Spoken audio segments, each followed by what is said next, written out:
Good morning. This is a momentous occasion for my small business here on YouTube.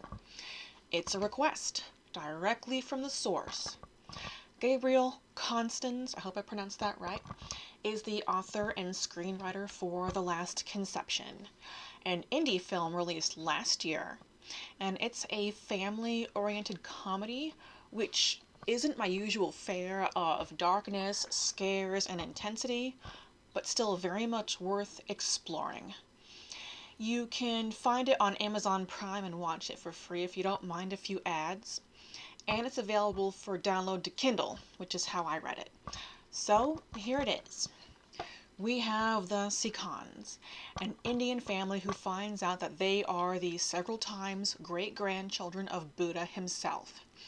And the only person left in the family who can keep Buddha's heritage alive is the prodigal daughter Savarna.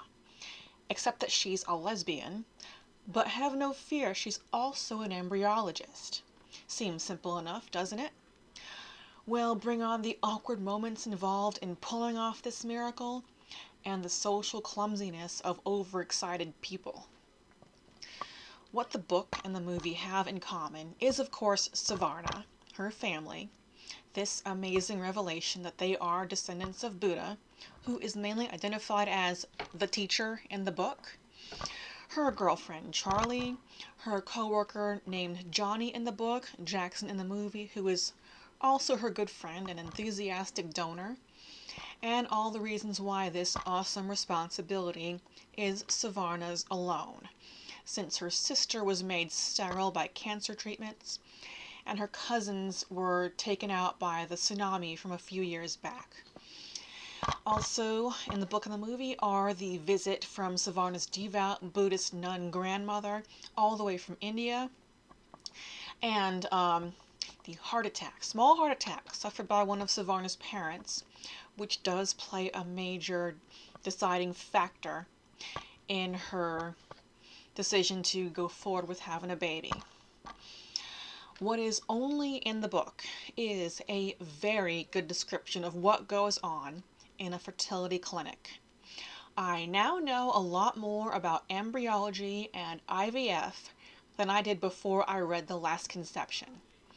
The writer observes one of the most important rules about storytelling. Assume your reader is Jon Snow and knows nothing. Be highly descriptive, but with layman's terms, and you won't lose your audience. Also only in the book, Savarna's freewheeling social life prior to this revelation. She works hard and she plays hard. She's casually dating two women, but she lets one of them go and goes full commitment with Charlie when she decides to go forward with having the baby.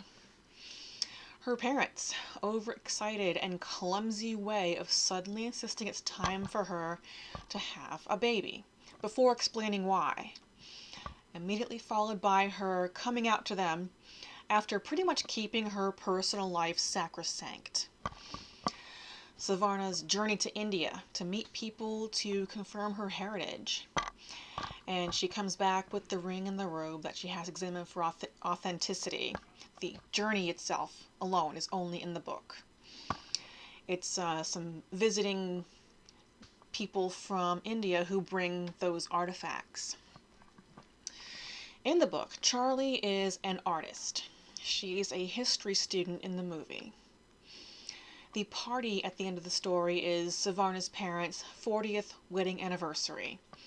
It's not an engagement party for Savarna and Charlie like in the movie. Also only in the book is her sister Shitra's and her husband's adopted baby daughter, who doesn't enter the story until nearly the end in the book, after listening to how Savarna justifies it after a year of IVF attempts don't work out. Speaking of, after about a year and thousands of dollars, none of her attempts take root. So Savarna and Charlie decide to adopt, and at the end, Charlie agrees to an attempt to be the surrogate mother. Whether or not it worked is left to our imaginations. Now, what is only in the movie, Savarna proposing to Charlie. While she does suddenly go win or lose, stand or fall with Charlie, they don't get engaged in the book. Speaking of Charlie, like I said before, she's a history student at a university, and she's the one who takes the ring Savarna is given to be examined for authenticity.